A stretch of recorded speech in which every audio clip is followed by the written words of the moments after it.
필러와 보톡스 중에 네. 가성비가 더 좋은 시술은 어떤 거라고 생각하세요? 이제 가격적인 측면은 보톡스가 더 싸기 때문에 전 보톡스라고 말씀을 드리고 싶습니다. 보톡스가 훨씬 싸요, 원가가. 필러는 조금 가격이 있고 대신 보톡스는 유지기간이 필러보다는 훨씬 짧죠. 3, 4개월 평균적으로. 필러는 이제 위치에 따라 틀리긴 하지만 오래 가는 경우는 2년씩 유지되는 경우도 있고, 예를 들면 애교 같은 경우. 하지만 입술 필러 같은 경우는 사실 보톡스처럼 한 3, 4개월이면 많이 가라앉거든요. 그래서 그런 거를 복합적으로 따져봤을 때는 저도 보톡스라고 생각은 해요. 아, 네. 네. 뭐 보톡스가 매출이 더 괜찮으신가 봐요. 그래서 그런가 봐요. 아, 네. 그렇죠. 요즘 필러는 너무 경쟁이 치열해서. 네. 네.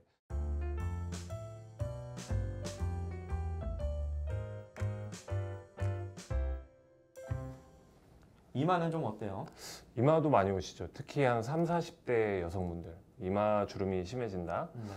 그렇게 오시는 분들이 있는데, 그러나 좀 많이 꺼지신 분들은 필러랑 보톡스를 같이 하시는 분들도 있지만, 일반적으로 주름만 해결하기 위해서는 이제 보톡스를 시술을 하게 되는데 굉장히 조심해야죠. 40대 여성분들은 눈꺼풀이 조금 처짐이 있는 경우들이 많기 때문에 시술을 하고 나면 불편감을 호소하는 경우가 그렇죠. 많죠. 네. 눈이 너무 무거워졌어요 네. 라고 말하는 경우가 굉장히 많기 때문에 적은 양으로 눈이 네. 최대한 떨어지지 않도록 시술을 하고 있죠. 이마를 위와 아래로 나눈다면 가급적이면 상부 이마, 그러니까 네. 위쪽에다가 보톡스 시술을 위주로 하고 아래쪽은 좀 남겨둬야 자연스럽게 눈썹도 움직이면서 눈썹이 떨어지지 않으니까 눈 뜨는데 불편감이 없는 그런 경우가 있어요. 네. 그런데 이렇게 해서 했는데도 불구하고 오시는 분들이 있죠. 네. 앵그리버드라고 해서 네. 사무라이 눈썹이라고 하는데요. 여기를 하게 되면 이제 눈썹이 과도하게 움직이면서 바깥쪽만 올라가니까 네. 사무라이처럼 눈썹이 이렇게, 또는 이제 앵그리버드 딱 이렇게 돼가지고 오시는 분들이 간혹 계세요.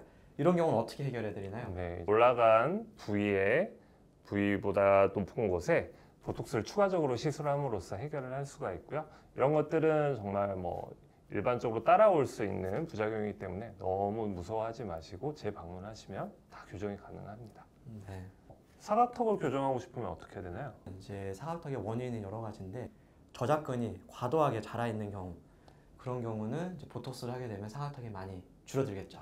네, 그래서 저 같은 경우 한번 물어보라고 해서 이렇게 튀어나온 근육이 많은 분들은 효과가 좋기 때문에 일단은 그런 식으로 시술을 하고, 저작근에 보톡스를 놓고 나서 여기 윗머리가 커졌어요 하는 분들이 있는데 그건 왜 그러는 거예요? 이제 사람은 그러니까 항상성을 유지하려고 하는 성질이 있다 보니까 여기에 보톡스를 놔서 이 근육을 위축시키다 보니까 밥은 먹어야겠고, 그러니까 또 다른 저작근인 측두근이 이제 자라는 거예요. 과도하게. 그래서 여기는 줄어들었는데 갑자기 관자놀이가 튀어나온다.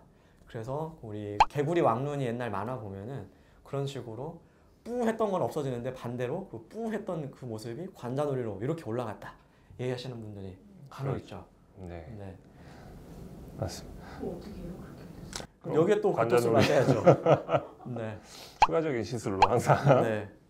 그리고 제가 좀 이렇게 어렵다고 생각하는 부위이기도 하고, 사실 부작용도 많은 부위 중에 하나인 미간. 전 미간이 어렵고 중요하다고 생각을 하거든요.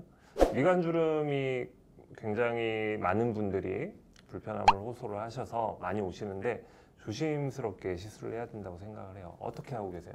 미간 같은 경우는 사실 어른들 말씀으로는 내천자 주름이라고 해서 수직으로 주름이 3개가 있는 경우를 흔히 얘기를 하는데요. 이런 경우는 추미근이라고 하는 근육 자체가 조직을 가운데로 밀어내면서 찡그리기 때문에 생기는 주름이니까 보톡스 시술이 제일 먼저 필요하게 되겠고요. 그런데 이 주름은 크게 3단계가 있어요. 움직이지 않았을 땐 주름이 없다가 찡그릴 때만 발생하는 주름이 1단계가 되겠고요. 그 다음에 주름이 움직이지 않아도 약간 약하게 있는 경우가 2단계 주름이 되겠고, 3단계 주름 같은 경우는 피부가 아예 파인 것처럼 보이는 깊은 주름이 3단계가 되겠는데, 사실 1, 2단계까지는 보톡스로 충분히 해결이 가능하지만 3단계, 그래서 깊은 주름이 피부가 파인 것처럼 보이는 경우는 보톡스만 가지고는 안 되니까 이제 필러 시술을 같이 해야지만 좀 좋아지겠죠. 미간에 보톡스를 맞으면 눈뜨기가 어려워지나요? 어려워질 수 있죠. 이제 놓는 위치에 따라서. 이유는 보톡스 자체를 추미근이라고 하는 근육 자체에 딱 정확하게 놓으면 좋은데, 약물은 주변으로 퍼지기 마련이니까 눈을 뜨는 근육, 그러니까 눈썹을 올려주는 근육도 영향을 미치다 보면은 아무래도 눈썹이 약간 떨어지는 듯한 그런 느낌이 들기 때문에 눈이 무거워질 수는 있어요. 네. 그래서 이제 추미근을 정확하게 해부학적인 위치를 알고 거기에 최대한 놓으려고 노력을 하는 거죠. 결국 보톡스는 확산의 원리를, 퍼지는 원리를 이용을 하는 건데 한 군데를 놓더라도 직경 1cm는 퍼진다고 저는 그렇죠. 생각을 네. 하거든요. 그래서 아주 잘 놓더라도 결국은 이마 근육에 영향을 줘서 눈뜨기가 무거워지는 경우들이 꽤 있는 것 같아요. 그래서 사실은 저는 눈뜨기가 어려워진다고 생각을 하는 편이고 성우쌤은 잘 놓으면 괜찮다고 생각을 하는 그렇죠. 편이어서 네. 제 눈썹을 나중에 봐서 눈뜨기가 어려운지 쉬운지를 나중에 한번 보여드리려고 그래요. 아니 일주일 지나도 안 떨어지면 괜찮은 거잖아요. 저 여기 주름이 하나 생겼거든요.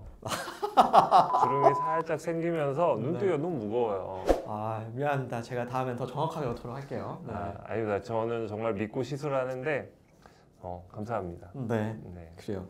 보톡스는 어느 부위가 제일 어려우세요?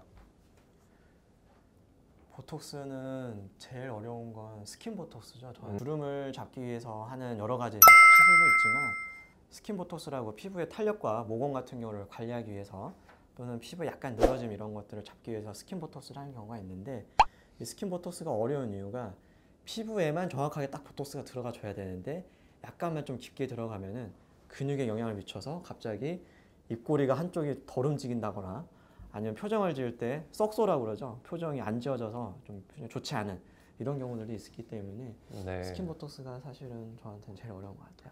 저도 초기에는 보톡스 때문에 해프닝들이 많이 있었는데요. 이제 쉬어가는 의미에서 조금 말씀을 드리면 어머님 환갑 여행을 가기 전에 어머님이 이제 입술 위에 주름이 좀 생기기 시작을 하시니까 제가 보톡스를 조금 놔드렸어요. 그러니까 입둘레근이라고 입을 이렇게 다물 때 사용을 하는 근육인데 그 근육이 작용을 해서 이렇게 쪼그라뜨리니까 여기 주름이 생기는 건데 그 부분에 보톡스를 놔드리고 여행을 갔었는데 어머님이 이렇게 식당에서 물을 드실 때마다 물을 조금씩 흘리시는 거예요.